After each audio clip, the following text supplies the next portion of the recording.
Are you struggling with how to type hint a function in Python? You're not alone.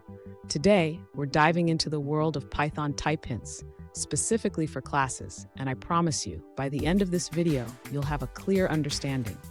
I totally get it.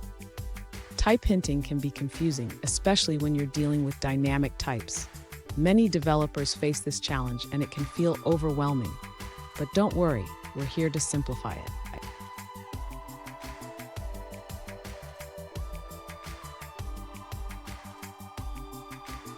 Let's look at the specific question at hand. One user asked, how can I type hint a function that returns the class type of an object? They provided a function that returns the class of an object, but they want to ensure it's properly type hinted. Sound familiar? Let's break it down. So, what's the issue here?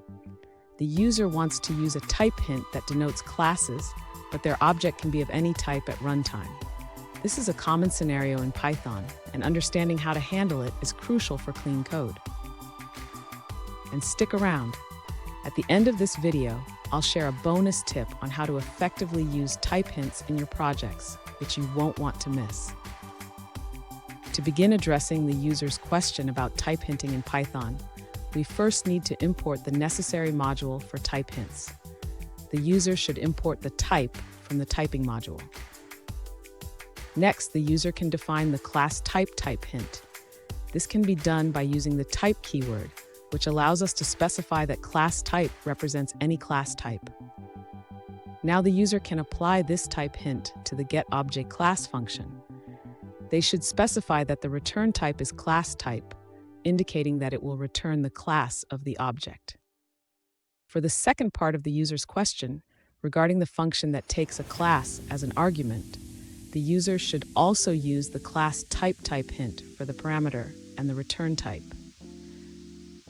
In summary, the user has successfully implemented type hints for both functions, ensuring clarity and type safety in their code. Fun fact, did you know that Python was named after the British comedy series Monty Python's Flying Circus? Just like the show, Python programming can be full of surprises. Now let's look at the answers provided by other users. One alternative approach is to use the type from the Python typing module. This is suitable because the class attribute always returns a type. The user provides a code example that demonstrates how to implement this in a function. For the second question about returning an instance of a class, the user suggests using a generic type. This allows for more flexibility in type hinting the return value. Here's that bonus tip I promised. Always use type var for dynamic types in your functions. It keeps your code clean and helps with readability, making it easier for others to understand your intentions. And there you have it. You now know how to type hint classes in Python effectively. Remember, using type hints can greatly enhance your code quality. If you found this video helpful, please subscribe for more programming tips and tricks.